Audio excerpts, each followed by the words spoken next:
Hi guys, welcome to the channel. तो अब हम स्टार्ट कर रहे हैं हमारा टॉपिक नंबर 4। ये सीरीज़ है, ये है मेंस के लिए।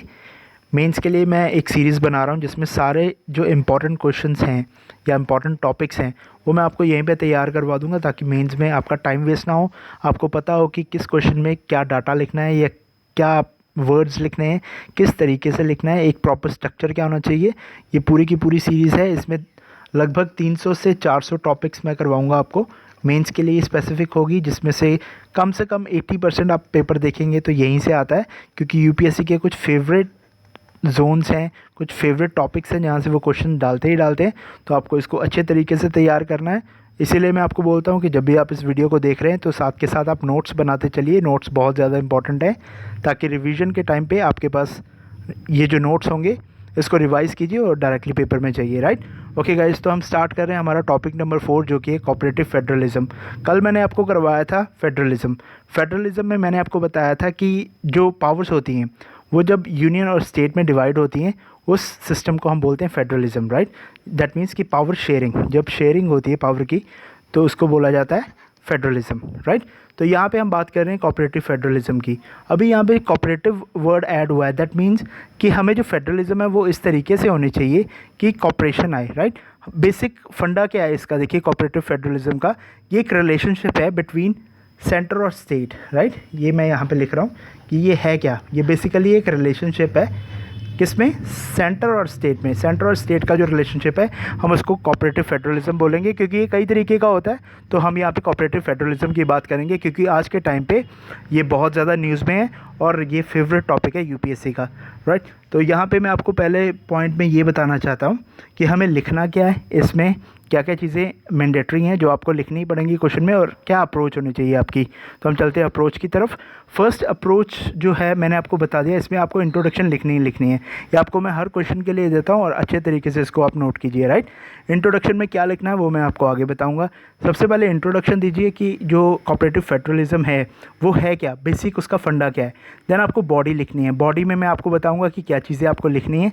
उसके बाद में हमें अलग अलग चीज़ों के बारे में बताना पड़ेगा कि कोऑपरेटिव फेडरलिज्म क्यों नहीं है, क्या दिक्कत क्या आ रही है अभी। फर्स्ट हमारा टैक्सेशन रहेगा, उसमें टैक्सेशन की हेडिंग बना के मैं आपको बताऊंगा कि टैक्सेशन में क्या क्या चीज़ें लिखनी है आपको। फिर आपको जो फाइनेंस कमीशन रिपोर्ट है उसके ऊपर लिखना है। देन ऑफिस ऑफ गवर्नर के ऊपर लिखना है। सेंट्रली स्पॉन्सर्ड स्कीम के ऊपर लिखना है। अदर इश्यूज़ जो हैं उसके ऊपर लिखना है। और लास्ट में आपको वे फॉरवर्ड देना है। राइट, वे फॉरवर्ड के बिना आपका जो आंसर है वो अधूरा रहेगा। तो चलते हैं हम अपने फर्स्ट टॉपिक की तरफ, विच इज़ इंट्रोडक्शन। तो इंट्रोडक्शन में आपको ये बताना है कि जो कोऑपरेटिव फेडरलिज्म है वो है क्या। मैंने आपको पहले बताया कि ये क्या है, ये एक रिलेशनशिप है। आपको ये चीज़ लिखनी है, रिलेशनशिप बिटवीन किस में, सेंटर में और स्टेट में। इन दोनों में जो रिलेशनशिप है उसको हम बोलते हैं कोऑपरेटिव फेडरलिज्म। और ये देखिए ये किस चीज़ के लिए है। आपको बताया था कि कॉपरेशन हर एक रिलेशन में ज़रूरी है, क्योंकि हर एक रिलेशन में कोई ना कोई प्रॉब्लम चलती रहती है। तो उसी प्रॉब्लम को रिजॉल्व करने के लिए ये कोऑपरेटिव फेडरलिज्म है हमारे पास। राइट, तो इसमें अगला आप ये चीज़ लिखेंगे कि ये किस, इसका मेन एम क्या है, ये ग्रोथ के लिए की जाती है। किसकी ग्रोथ, कंट्री की ग्रोथ। राइट, अगर कॉपरेशन रहेगी, अगर ये दोनों मिलजुल के काम करेंगे, अगर पावर इक्वली डिवाइड करेंगे, राइट, उससे क्या होगा कि हमारी जो कंट्री है उसकी ग्रोथ होगी। आगे हम पढ़ते हैं हमारा next topic, that is body. Body में क्या क्या चीज़ें लिखनी है गाइस। बॉडी में मैंने यहाँ पे 3 पॉइंट्स लिखे हैं आपके लिए। इसमें सबसे पहले आपको बताना है कि ये जो कोऑपरेटिव फेडरलिज्म है ये है क्या, मतलब ये किस तरीके का रिलेशन शो करता है। मैंने आपको पहले बताया कि ये एक रिलेशनशिप है between centre and the state, पर किस तरीके का रिलेशन है वो मैंने आपको यहाँ पे लिखवा दिया। This is horizontal relation. Right, horizontal and vertical, ये आपको पता है। राइट, हॉरिजॉन्टल में मैंने इनको बोला कि यहाँ पे कोऑपरेटिव, यहाँ पे कॉपरेशन होगी, वहाँ पे हमें इक्वली रह के काम करना पड़ता है। राइट, इसलिए this is horizontal relation. Equal रहने के लिए आपको हॉरिजॉन्टल रहना पड़ेगा। ठीक है, अगर यहाँ पे हॉरिजॉन्टल नहीं होके अगर वर्टिकल होगा, और यहाँ पे अगर यूनियन ने सारी की सारी पावर्स अपने पास रख ली, ज़्यादा पावर अपने पास और कम पावर स्टेट को देता है, that is vertical relationship. Right, पर यहाँ पे कोऑपरेटिव फेडरलिज्म जहाँ पे आ जाता है वहाँ पे हॉरिजॉन्टल रिलेशन होगा between union and state. Next point में मैंने आपको ये लिखवाया है कि जो कॉन्स्टिट्यूशनल इंस्ट्रूमेंट्स हैं, जैसे कि इसमें देखिए एक हमारा इंटर स्टेट काउंसिल होता है, जोनल काउंसिल होते, 7th शेड्यूल हमें दिया हुआ है हमारी कॉन्स्टिट्यूशन में, ठीक है। ये क्या इंश्योर करते हैं कि जो रिलेशनशिप है सेंटर और स्टेट में, ठीक है, वो कोऑपरेटिव बना रहे, ठीक है, उससे कोऑपरेटिवनेस जो है वो बनी रहती है, क्योंकि जो हमारी पावर्स हैं वो हमें 7th शेड्यूल में प्रोवाइडेड है, ठीक है। और अगर कोई भी इशू है वो हम उसके लिए हमारे लिए यहाँ पर इंटर स्टेट काउंसिल और जोनल काउंसिल बन रखी हैं, ताकि कोई भी इशू ना आए और जो कोऑपरेटिवनेस है वो बनी रहे, कोऑपरेटिव फेडरलिज्म हमारा बना रहे। फिर हम नेक्स्ट पॉइंट लिखेंगे बॉडी में ही कि कुछ इंस्टेंसेस, देखिए ये आपको लिखने ही पड़ेंगे कुछ इंस्टेंसेस, ठीक है, जो कि मैं आपको नेक्स्ट वीडियो में भी लिखवा दूंगा थोड़े से, क्योंकि देखिए जो वर्ड लिमिट है वो 150 से 250 रहेगी। अगर तो 150 में आता है तो ये इतना डाटा आपके लिए बहुत होगा। तो यहाँ पे मैं आपको डायरेक्टली बता रहा हूँ कि लिखना क्या आपको, कुछ इंस्टेंसेस ऐसे हमने देखे हैं जो कि हमारे जो कोऑपरेटिव फेडरलिज्म है उसको रिप्लेस करके कोहेसिव फेडरलिज्म बन जाती है, राइट। यहाँ पे यूनियन जो है, यूनियन के पास ज़्यादा पावर आ जाती है और हमारा जो स्टेट है उसकी पावर्स जो हैं वो चली जाती हैं। वो कैसे चली जाती हैं, वो जो नेक्स्ट हेडिंग्स है मैंने आपको बताया, जैसे कि taxation, finance commission report, office of governor, centrally sponsored scheme और अदर इश्यूज़, उसमें मैं आपको बताऊंगा कि ये किस तरीके से होता है, जो कि कोऑपरेटिव फेडरलिज्म से रिप्लेस होकर कोएर्सिव फेडरलिज्म की तरफ चली जाती है, राइट। तो मैं आपको बताना चाहता हूँ पहले टैक्सेशन में हम क्या चीज़ लिखेंगे, जो मैंने आपको फेडरलिज्म में भी बताया था कि जो जीएसटी है, जीएसटी के जाने के बाद क्या हुआ कि जो स्टेट हैं उनकी ऑटोनॉमी जो है वो हर्ट हुई है, ठीक है, तो अफेक्ट होगी, ऑटोनॉमी अफेक्ट होगी, वो नहीं होनी चाहिए थी, वो कोएर्सिव में आ जाएगा, राइट। हमें चाहिए कोऑपरेटिव। तो यहाँ पे हम पहले लिखेंगे कि इशू क्या आ रहा है टैक्सेशन के कारण। अब यहाँ पे मैं आपको बताऊंगा जो इशू है, जो सेंट्रल गवर्नमेंट है वो हमेशा ही जीतता है। अगर कोई भी ऐसा डिस्प्यूट हो टैक्सेशन प्रोसेस को लेकर, कोई भी ऐसा डिस्प्यूट होगा उसमें सेंट्रल गवर्नमेंट ही जीता है। रीज़न, क्योंकि एक्सप्रेस प्रोविजंस दी गई हैं हमारे कॉन्स्टिट्यूशन में। हमारे कॉन्स्टिट्यूशन में डायरेक्टली ऐसी प्रोविजंस दी गई हैं कि अगर कोई भी डिस्प्यूट होता है टैक्सेशन पावर्स को लेकर तो हमेशा सेंट्रल गवर्नमेंट के हक में ही वो वाले सारे टैक्सेस जाएंगे, राइट। इसलिए टैक्सेशन में यहाँ पर आप देख रहे हैं कि जो सेंटर है उसको ज़्यादा पावर दी गई है तो स्टेट्स को कम पावर दी गई है। वो मैं नेक्स्ट आपको यहाँ पर बता रहा हूँ कि जैसे जीएसटी के आने के कारण, जब भी जीएसटी आया, जीएसटी के आते ही क्या हो गया, जो एंट्री टैक्स था, लग्जरी टैक्स था, एंटरटेनमेंट टैक्स था, जो कि स्टेट कलेक्ट करती थी, वो सारे के सारे बंद हो गए क्योंकि वहाँ पे जीएसटी आ गया, राइट। ये था हमारा टैक्सेशन। अब हम चलते हैं नेक्स्ट पार्ट पे। नेक्स्ट पार्ट हमारा है फाइनेंस कमीशन रिपोर्ट। देखिए फाइनेंस कमीशन रिपोर्ट जो है, इसमें आपको ये चीज़ लिखनी है कि जो रिकमेंडेशन होती है इसकी वो डायरेक्टली पार्लियामेंट में जाती है, राइट, पार्लियामेंट के सामने जाती है, बिफोर द पार्लियामेंट। इसमें स्टेट का कोई भी रोल नहीं होता। दैट मीन्स कि स्टेट डिबेट नहीं करती, कोई भी डिबेट नहीं करती। दैट मीन्स अगर आप उसको डिबेट में ही नहीं लेकर आ रहे हो तो उसका कोई रोल ही नहीं है, राइट। तो यहाँ पे क्या होता है कि अगर कोई इश्यूज़ होते हैं, ठीक है, तो उसमें कोई भी ऐसा प्रोविज़न नहीं है कि अगर कोई एग्रीव्ड स्टेट है वो चैलेंज कर सके इस रिपोर्ट को, ठीक है। क्यों चैलेंज तो तभी करेगी ना अगर वो डिबेट में होगी, डिबेट में ही नहीं है तो चैलेंज खाएगा। तो ये चीज़ आपको याद रखनी है, राइट। यहाँ पे भी कोऑपरेटिव फेडरलिज्म हमें देखने को नहीं मिलता। नेक्स्ट हमारा आ जाता है ऑफिस ऑफ गवर्नर।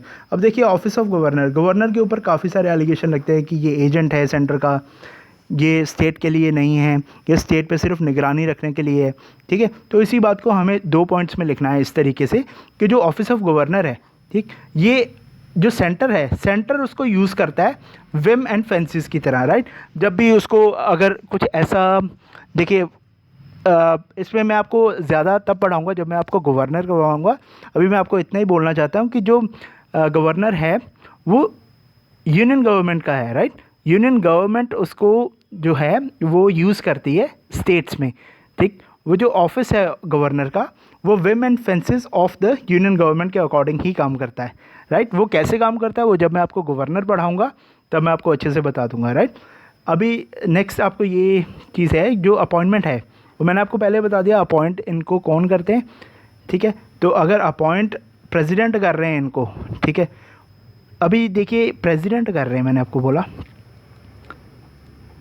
जो प्रेसिडेंट है वो कभी भी डिसीजंस खुद नहीं लेते, ठीक है। वो जो हमारी गवर्नमेंट है, सेंट्रल गवर्नमेंट है, ठीक है, उनके अकॉर्डिंग ही सारे डिसीजन लिए जाते हैं। अब यहाँ पे मैंने सेंट्रल गवर्नमेंट बोला, मुझे बोलना चाहिए यूनियन काउंसिल ऑफ मिनिस्टर्स, ठीक है। इसको यूकॉम बोलते हैं हम, यूनियन काउंसिल ऑफ मिनिस्टर की एड एंड एडवाइस पे ही सारे के सारे डिसीजन लेता है प्रेसिडेंट, ठीक है। प्रेसिडेंट कोई भी डिसीजन खुद नहीं लेते हैं, वो यूनियन काउंसिल ऑफ मिनिस्टर ही उनको जो बोलते हैं वो उनके अकॉर्डिंग ही एक्ट करते हैं, राइट। तो वही बताते हैं कि गवर्नर किसको बनना है कौन सी स्टेट का।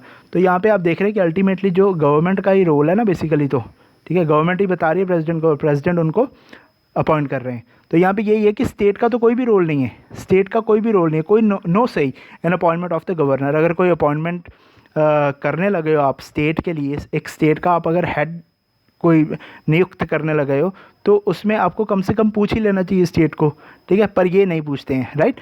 तो ये सेकंड चीज़ आ गई जहाँ पे कोअर्सिव हो गया, कोअर्सिव हो गया, यहाँ पे कोऑपरेटिव नहीं है। नेक्स्ट हम पढ़ रहे हैं टॉपिक हमारा which is centrally sponsored scheme. अब इसमें आप देखेंगे जितनी भी सेंट्रली स्पॉन्सर्ड स्कीम है ये डायरेक्टली मिनिस्ट्रीज़ के साथ में डील करती हैं, ठीक है।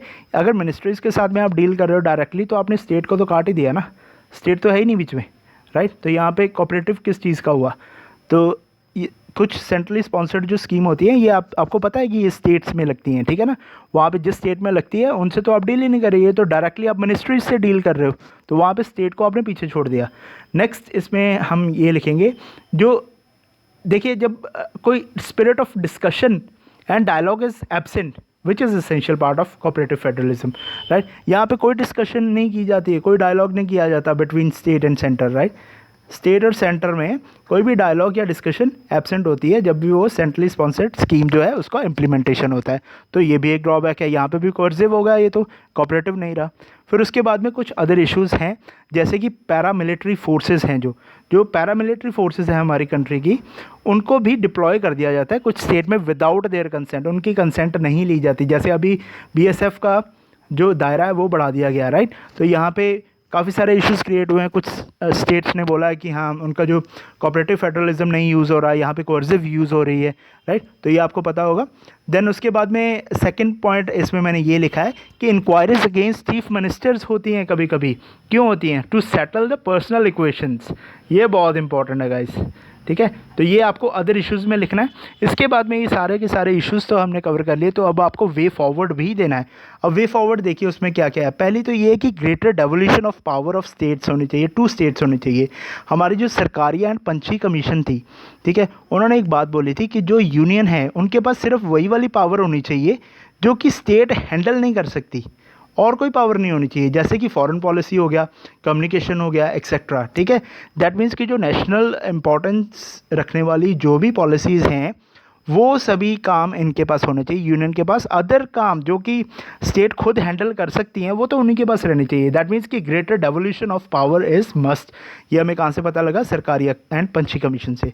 उसके बाद में सेकंड पॉइंट मैंने यहाँ पे ये लिखा है कि जो यूनियन गवर्नमेंट है उसको स्टेट से ज़रूर कंसल्ट करना चाहिए। अगर वो स्टेट लिस्ट का कोई भी काम करने वाली होती है, उसके ऊपर कोई भी अगर लॉ बनाने वाली होती है स्टेट लिस्ट के ऊपर, तो उससे जो स्टेट गवर्नमेंट है उसको ज़रूर पूछना चाहिए, स्टेट की जो एक बार इससे कंसल्ट ज़रूर करना चाहिए।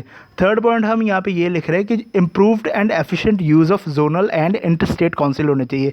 अब यहाँ पे हमने काउंसिल्स तो बना दिए हैं, zonal and inter state council, पर उसका एक इम्प्रूव्ड एंड एफिशिएंट यूज़ भी होना चाहिए, ठीक है। और उसके बाद में जो नीति आयोग है, नीति आयोग हमने बनाई है, पर उसमें जो डेमोक्रेटिक उसको और बनाने के लिए हमें स्टेट की पार्टिसिपेशन को इंक्रीज़ करना है, राइट। जिस तरीके से स्टेट्स हैं अगर वो उसमें ज़्यादा से ज़्यादा पार्टिसिपेट करेंगी तो उससे क्या होगा, डेमोक्रेटिक और ज़्यादा बनेंगे हम। तो हमें यही चाहिए कोऑपरेटिव फेडरलिज्म के लिए, right. Then next we have point number 5। उसमें हमने ये लिखा है कि state must have a say in appointment and removal of the governor. मैंने आपको बताया कि गवर्नर जो कि हेड कर रहा है एक स्टेट को, राइट। अब अगर वही गवर्नर आप अपॉइंट करने लगे हैं तो आपको कम से कम स्टेट को पूछना तो चाहिए, जब आप उनको अपॉइंट करने लगे हैं या रिमूव करने लगे हैं आपको स्टेट को ज़रूर पूछना चाहिए। तो स्टेट मस्ट हैव से, राइट। और हमारा लास्ट पॉइंट ये है, इसमें एक ऐसा इंस्टीट्यूट बनाना चाहिए, ठीक, एक ऐसा इंस्टीट्यूट बनाना चाहिए जिसमें वो सारे इश्यूज़ जो कि इंटरनेशनल ट्रीटीज़ हो गई, जैसे वर्ल्ड ट्रेड ऑर्गेनाइजेशन की ऑब्लिगेशंस हो गई, एनवायरनमेंट के साथ रिलेटेड कोई ऐसी कोई इशू है, ठीक है, वो आपको स्टेट्स के साथ में ज़रूर डिस्कस करना चाहिए, सभी स्टेट्स को उसमें इन्वॉल्व करना चाहिए।